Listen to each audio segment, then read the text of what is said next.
What's up, guys? Welcome back to today's episode of The Sports Sermon. We are brought to you by Scooch, the most functional phone case on the market. Check out ScoochCase.com to get yours today and use the code SPORTS18, sports with a Z, of course, to get a 10% discount on your order. Stay tuned till the end for a special Scooch giveaway as well. But now, today's episode.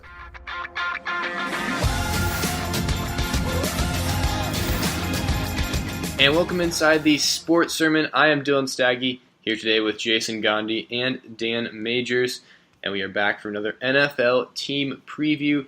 Today we are talking about the New Orleans Saints.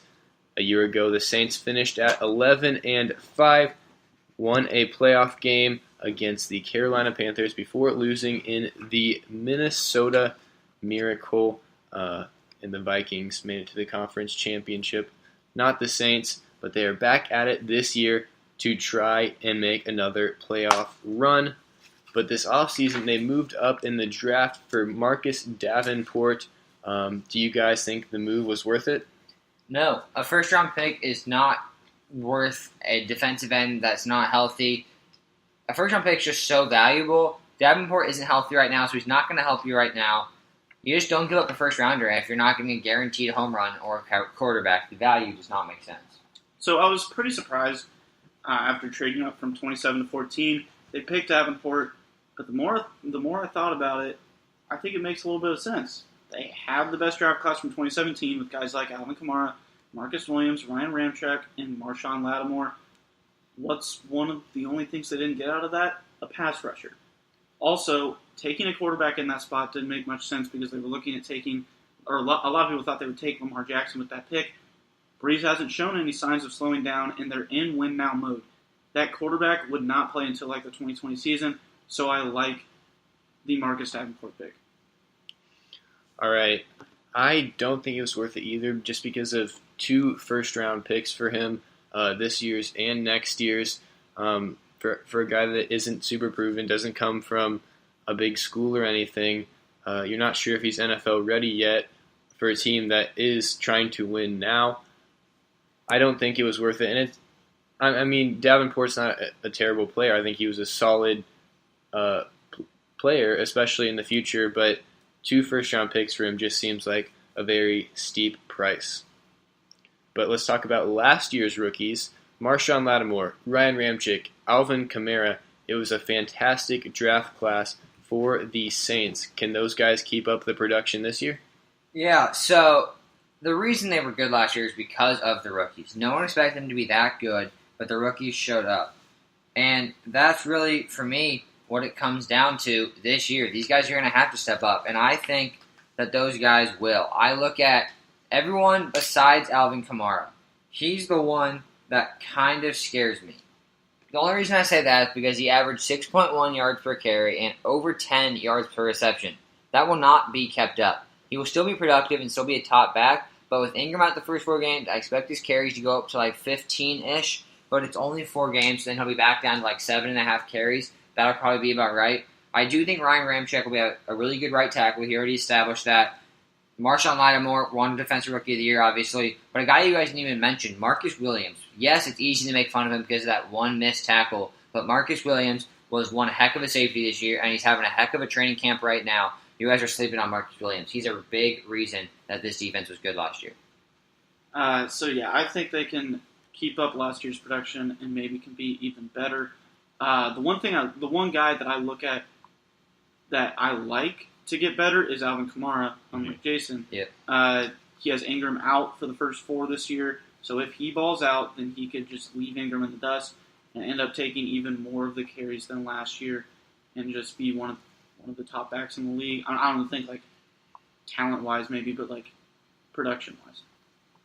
All right, I think these rookies will definitely keep it up from last year. They were a huge part of the success, and I don't see any reason why they wouldn't. Just such a fantastic draft class a year ago for the Saints, and that should set them up for the next few years as they try to compete with Drew Brees before he retires. But let's talk about Drew Brees. Do you guys still think he'll be able to get it done this year and the future as he gets older?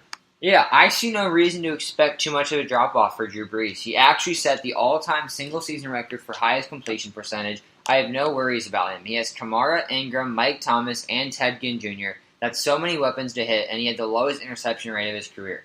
He had a heck of a season. If you get out of that fantasy mindset, he is still one of the best QBs in the league. He's having to throw less attempts, less touchdowns, and less picks while improving his completion percentage. That's perfect. That's what you want in an aging quarterback. There's no reason to worry. Get out of the fantasy mindset. And same thing with Eli Manning. These guys are still at the top of their games. It's just a matter of they don't blow it up like in fantasy.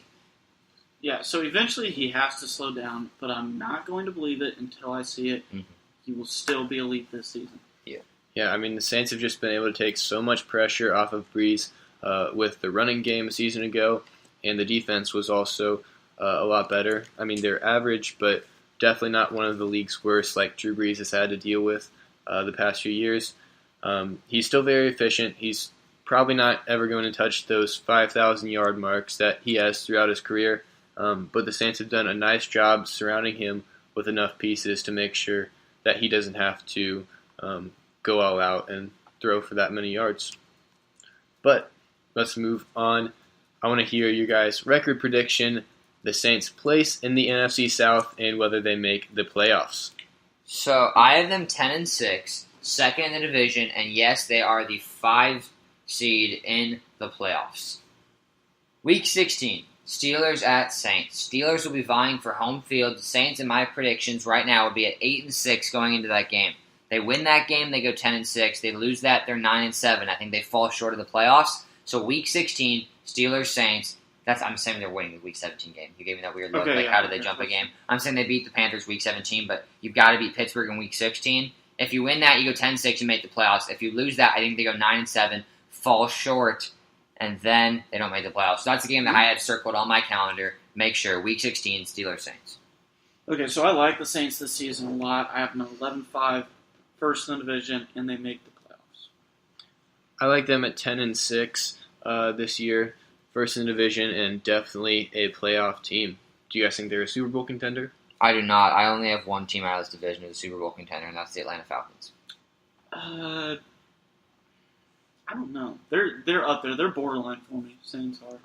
Yeah, I would definitely put them below the Eagles, Vikings, Rams, but definitely a team that can still compete for a Super Bowl in my mind. All right. Any last thoughts on the Saints?